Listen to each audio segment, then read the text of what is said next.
বাসর রাতে বসে যে খাটে বসে আছি, কিন্তু তার আসার কোনো নাম নেই। ছেলেটিকে আমি এখনো দেখিনি, আর নামটাও জানি না। ছেলেটির বায়না ছিল বিয়ের আগে কেউ কাউকে দেখবে না। শুনেছি ছেলেদের পরিবারে নাকি 10 না 12টা বাড়ি আছে। ছেলেটির নাকি অনেক বড় লোক, সে একজন ইঞ্জিনিয়ার। আমি সেই কখন থেকে তার জন্য অপেক্ষা করতেছি। আমার ছেলেটিকে খুব খুব দেখতে ইচ্ছে করতেছে। কিছুক্ষণ পর দরজায় ঠাস করে আওয়াজ পেলাম, মনে হয় সে এসেছে। তাই আমি একটু নড়ে চড়ে বসলাম। কিছুক্ষণ পর ছেলেটি রুমের ভেতরে ঢুকলো। লাইট নেভানো, তাই কেউর মুখ কেউ দেখতে পাচ্ছি না। হঠাৎ ছেলেটি লাইট জ্বালালো, তাই আমি ওর দিকে তাকালাম। তাকিয়ে তো আমি অবাক। তাই আমি বললাম, তো তো তো- তুমি এখানে কি করে? তাহলে চিনতে পেরেছিস? ভেবেছিলাম তুই 5 বছরের চেহারা চিনতেই পারবি না। তার মানে তোমার সাথে আমার বিয়ে হয়েছে? আমার সাথে তোর বিয়ে হয়েছে।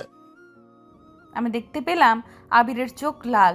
ও হয়তো প্রতিশোধ নেওয়ার জন্য আমাকে বিয়ে করেছে। আমি ভয়ে ভয়ে বললাম, আমাকে তুমি কেন বিয়ে করলা? কেন বিয়ে করেছি তাহলে দেখ। আমি ওর কাছে চলে গেলাম। ওকে আমি খাটের উপর শুইয়ে দিয়ে ওর উপর ঝাঁপিয়ে পড়লাম। প্লিজ আমাকে ছেড়ে দাও, আমার কিন্তু লাগতেছে। তোকে এই জন্য বিয়ে করেছি, কেবল তো শুরু। 6 মাস পরে তোকে ছেড়ে দেব। মনে পড়ে তোর জানানোর কথা? ছেড়ে দিয়ে দেব। কাজগুলো আগে করে নি, তারপর। প্লিজ আমাকে ছেড়ে দাও। আবির, আমার সারা শরীরে ব্যথা পাচ্ছি। এখন ভালোই ভালোই সব খুলে ফেল। আমি এগুলো কিছুই করব না। এরপর আমি ওর বুকের কাপড়টা সরিয়ে নিলাম। তারপর আমাদের ঠোঁট দুইটা এক করে দিলাম। আমি আর পিচ্ছি না, আমার অনেক ব্যথা লাগতেছে। প্লিজ এবার ছেড়ে দাও। তোকে পারতেই হবে। আমার কি ভুল ছিল? আমি তো শুধু তোকে ভালোই বেসেছিলাম। আমি তোমার সাথে অনেক কিছু করেছি, এবারের মতো আমাকে ক্ষমা করে দাও। তোর মতো মেয়েকে আবার করবো ক্ষমা? আমাদের প্রতিদিন ফুলসজ্জা হবে তোকে তালাক দেবার আগে। প্লিজ এভাবে বলো না। আমি আবারও আমার ঠোঁটের সাথে ওর ঠোঁটটা লাগিয়ে দিলাম। তারপর হারিয়ে গেলাম ভালোবাসার অতল সাগরে। আমি আর পারতেছি না। আমার কাজও শেষ, এখন সোফায় গিয়ে শুয়ে পড়। ওখানে অনেক শীত, আমি কিভাবে শুবো? তোকে পারতেই হবে, তুই পারবি কি না? আমি যাব না। ঠাস ঠাস করে জ্বর মারলাম। নাম করতে হচ্ছে বিছানা থেকে। তুই শুধু জেনে রাখ, আমি তোকে শুধু এইগুলো করার জন্যই বিয়ে করেছি। তারপরে আমি তোকে ছেড়ে দেব। আমি ওখান থেকে নেমে সোফায় চলে আসি। সারা শরীর অনেক ব্যথা করতেছে। আমি ভাবতেছি অবশেষে আমার এই দিনটি দেখতে হবে, তা আমি জীবনেও ভাবিনি। যাকে আমি অনেক অত্যাচার করেছি, তার হাতে এগুলো আমি ভাবতে আসি। আর আমার কেমন যেন অনেক শীত লাগতেছে। আমি শুয়ে পড়ি। আপনারা কি ভাবছেন আমি ওর সাথে কোনগুলো করেছি? আচ্ছা, আপনাদের আগে আমার পরিচয়টা দেওয়া যাক। আমি আমির। আমি একজন এই শহরের নামকরা ইঞ্জিনিয়ার। আমাকে চেনে না এমন কোনো মানুষ নেই। আর এ হলো ফারজানা। এর অহংকার ভাঙানোর জন্য আমি একে বিয়ে করেছি। ও হলো খুব অহংকারী একটা মেয়ে। ওর জন্য আমার এই জীবনটা তছনছ হয়ে গিয়েছে। কেন ওর জন্য আমার এই জীবনটা তছনছ হয়ে গিয়েছে? চলো যাওয়া যাক 5 বছর আগে। তখন আমি অনার্স ফার্স্ট ইয়ারে পড়তাম। আমরা অনেক গরিব ছিলাম। নুন আনতে পান্তা ফুরতো। তখন ফারজানা ইন্টার ফার্স্ট ইয়ারে পড়তো। ও আমার প্রথম ক্রাশ হয়, কিন্তু কোনোদিন বলতে পারিনি। একদিন আমি আর আমার বন্ধু ক্লাসে বসে আছি, তখন ও বলল, কিরে, তোর নায়িকাকে কবে প্রপোজ করবি? মামা আমার কেন জানি ভয় করে। প্রপোজ করা লাগবে না, যেদিন অন্য কারো হয়ে যাবে সেদিন ঠিক বুঝতে পারবি। রাকিব ও কি রাজি হবে? শালা বলে তো দেখ। আচ্ছা যা, আগামীকালই ওকে প্রপোজ করব। ঠিক আছে। আমি কলেজে থেকে সব ক্লাস করে বাসায় চলে আসি। পরের দিন একটা দোকান থেকে একটা গোলাপ ফুল কিনি ওকে প্রপোজ করার জন্য। এসে দেখি ফারজানা ওর বান্ধবীর সাথে বসে বসে গল্প করছে। আমি ওকে ডাক দিলাম, ও একটু পরে আসলো। কি ডাক দিলি কেন? ফারজানা, তোকে না আমার একটা কথা বলার ছিল। দূর, কি কথা বল। তোর মতো ছেলের সাথে কথা বললে সবাই সন্দেহ করবে। এখন বল, বল তো কি কথা? আসলে আমি তোকে যখন ইন্টার প্রথম ইয়ারের ক্লাসে, তখন থেকে আমার তোকে ভালো লাগতে শুরু করে।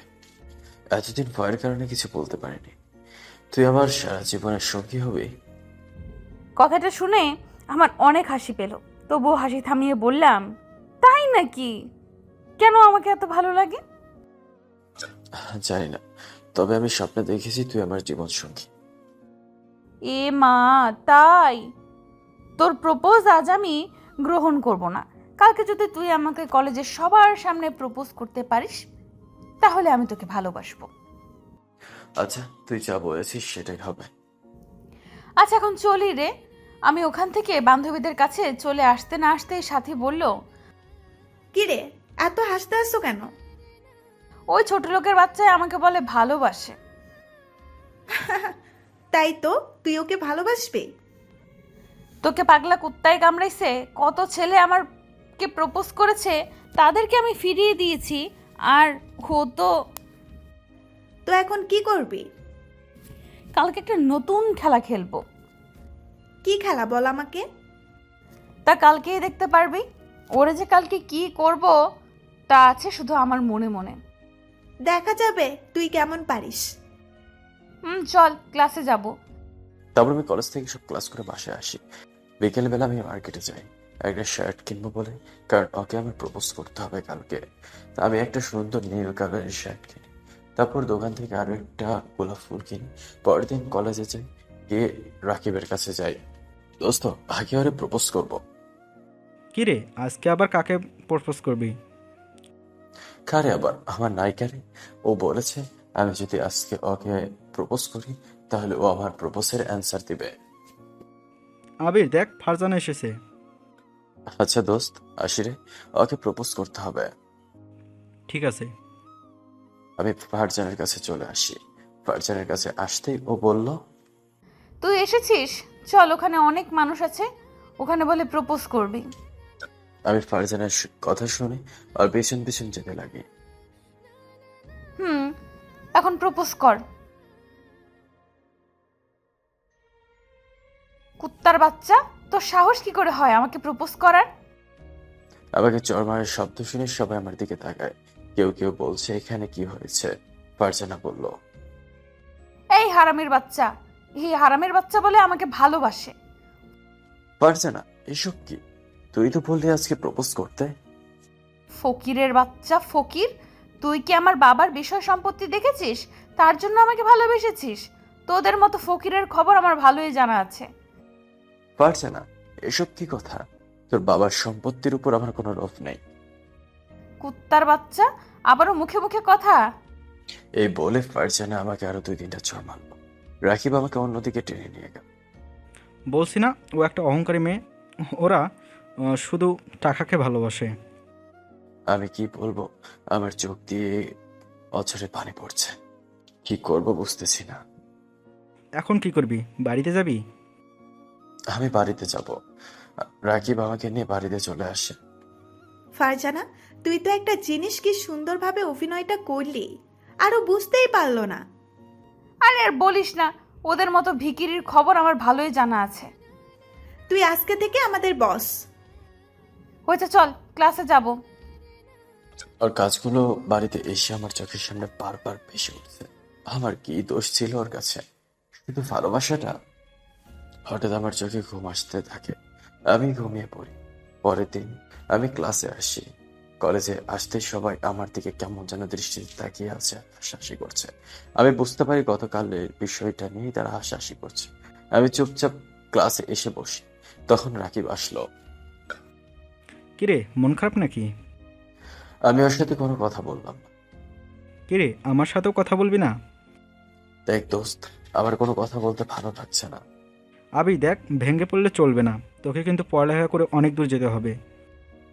রাকিব, আমি আর কি ক্ষতি করেছিলাম তা আমাকে অপমান করলো? ও আমাকে বলে দিতে পারতো ও আমাকে ভালোবাসতে পারবে না, কিন্তু ও কলেজের সামনে এভাবে অপমান করলো। বড়লোক মেয়েদের এটা করা কোনো ব্যাপার না। ওদের কাছে কারো সম্মানের দাম নেই। ঠিক বলেছ। কিছুক্ষণ পর দেখলাম ফারজানা ও তার বান্ধবীর দল বল আমাদের এখানে আসতো। আমাকে দেখে ফারজানা তার বান্ধবীকে কানে কানে কি যেন বলল। সাথে আজকে ওকে আবার কি করা যায়? আমার মাথায় একটা বুদ্ধি এসেছে, শোন। কি বল? এই ব্যাপার খারাপ না, অনেক ভালো একটা বুদ্ধি। তাহলে তো ওর পরের বেঞ্চে বসা লাগবে। দরকার হলে বসবো। ওরা এসে আমার পিছনের বেঞ্চে বসলো। আমি উঠে যাব, ঠিক এমন সময় স্যার আসলো। আমরা স্যারের কথা শুনছি মন দিয়ে। ঠিক তখনই ফারজানা হঠাৎ বলে উঠলো, স্যার, এই ছেলেটি গা দিয়ে গন্ধ আসতেছে, মনে হয় 10 দিনেও গোসল করেনি। ফারজানা কথাটা বলতে ক্লাসের সবাই হেসে উঠলো। আমি বললাম, ফারজানা, এসব কি ধরনের কথা? যেটা সত্যি সেটাই তো বলতেছি স্যার। ওরও উঠান, না হলে আমরা কিন্তু সবাই ক্লাস থেকে বেরিয়ে যাব। স্যার আমাকে ক্লাস থেকে বের করে দিল, কারণ ফারজানার বাবার সাথে স্যারের অনেক ভালো সম্পর্ক। এই হয়তো কারণ। আমার 2 চোখ দিয়ে পানি পড়ছে। ফারজানা ওর নামে এইরকম মিথ্যা কথা বললি কেন? তুই ওর হয়ে দালালি করবি, তাহলে কিন্তু তোকেও বের করে দেব। সবাইকে আবির ভাবিস না, আমি কিন্তু আবির এর মতো না। ছেলেটাকে বোকা পেয়ে যা করা তা ঠিক না। ওকে? চুপ কর তো, দালাল। আমি বাসায় চলে আসি। বাসায় এসে শুয়ে শুয়ে কাঁদছি আর ভাবছি, আমি কেন ওকে প্রপোজ করলাম, আর কেন ও আমাকে এমন শাস্তি দিচ্ছে। পরের দিন আবার আমি কলেজে আসি। এসে গেটের সামনে বসে আছি। কিছুক্ষণ পর ফারজানা আসলো। কি রে, গেটের দারোয়ানের চাকরিটা কি তুই করতে আসিস? তোদের মতো ছোট লোকের আর কি চাকরি করবে? ওর কথা শুনে আমার মাথায় চরম লেভেলের রাগ উঠে গেল। আমি উঠে গিয়ে ওর গালে ঠাস ঠাস করে 2টা চড় মারলাম। তুই আমাকে এত অপমান করে কি পাস? তুই আমার গায়ে হাত তুললি, কুত্তার বাচ্চা! তোকে তো আমি দেখে নেব। এটা বলে ফারজানা ভেতরে চলে গেল। আমি আর রাকিবও ক্লাসের মধ্যে চলে আসলাম। সব ক্লাস শেষ করে যখন ক্লাস থেকে বের হয়ে গেট দিয়ে বের হবো, তখন বড় ভাইয়ের ডাক। আমি তার কাছে গেলাম। কিরে, তুই ফারজানাকে চড় মারছিস কেন? আমি তাকে সবকিছু খুলে বললাম। হালার বউ, মিথ্যা কথা বলার জায়গা পাস না। এটি বলে তিনি মারতে থাকে। আমি চুপ করে মার খেয়ে যাচ্ছি। আর যদি ওর সাথে লাগতে আসো তাহলে তোর খবর আছে। এরপর আমি বাড়িতে চলে আসলাম। বাড়িতে এসে কান্না শুরু করে দিলাম। ওর জন্য হয়তো এবার আমার লেখাপড়াটা বন্ধ হয়ে যাবে। সেদিনের মায়ের খেয়ে আমার 7 দিন ধরে জ্বর ছিল। এভাবে দেখতে দেখতে 1 মাস চলে গেল। এভাবে ও আমাকে অপমান করত আর সবার সামনে দেখিয়ে দেখিয়ে আমাকে চড় মারত। এরকম করতে করতে একদিন আমার জীবনটা অন্ধকারে পড়ে গেল। একদিন প্রিন্সিপাল আমাকে এই কলেজ থেকে বের করে দেয়। প্রতিদিনের মতো আজকেও ক্লাসে আসি। কলেজে এসে দেখছি তেমন কেউ আসেনি। আজকে একটু তাড়াতাড়ি ক্লাসে এসেছি। শুধু দেখছি ফারজানার দলবলরাই এসেছে। আমি মাঠের এক কোনায় বসে বইটা বের করে পড়তে থাকলাম। দেখ ফারজানা, আবির এসেছে। ওরে আজকেই কলেজ থেকে বের করার ব্যবস্থা করতে আসি। কি করবি বল? আগে বল, কোনো স্যার কি এখানে এসেছে? না তো, এখনো আসেনি। কোনো স্যার আসলে আমাকে একটু বলবি। কেন, কি করবি বল না আমাকে। তা তোর নিজ চোখেই দেখতে পারবি। ওই দেখ, প্রিন্সিপাল স্যার গেট দিয়ে ঢুকতে আসছে। এখন বুঝবি ও মজা। আমি বসে বসে পড়ছি। ঠিক সেই সময় ফারজানা আসলো আমার কাছে। আমি উঠতে যাব, ঠিক তখনই ও বলতে লাগলো, কিরে তুই যাস কই? এটা বলে ওর ওড়নাটা খুলে আমার হাতে দিল আর আমাকে জড়িয়ে ধরলো। বাঁচাও বাঁচাও স্যার, বাঁচান! এটা শোনা মাত্র ওই প্রিন্সিপাল স্যার আমাদের কাছে আসলো। এখানে কি হয়েছে? ফারজানা আমাকে ছেড়ে দিয়ে বলতে শুরু করলো, দেখেন না স্যার, আমি ওর কাছে পড়া জানতে এসেছিলাম, তার বিনিময়ে ও আমার ওড়না গায়ে থেকে খুলে ফেললো, আর ও আমাকে অনেক কিছু করতে চেয়েছে। সিসি আবির, তোমার থেকে আমি এটা কোনোদিনও আশা করিনি, তুমি যে এত নিচে নামবে। বিশ্বাস করেন স্যার, এগুলো আমি কিচ্ছু করিনি। ও মিথ্যা বলছে। এর মধ্যেই ফারজানার একটা বান্ধবী বলল, স্যার, ও ফারজানা ওন্না ধরে টান দিয়েছে।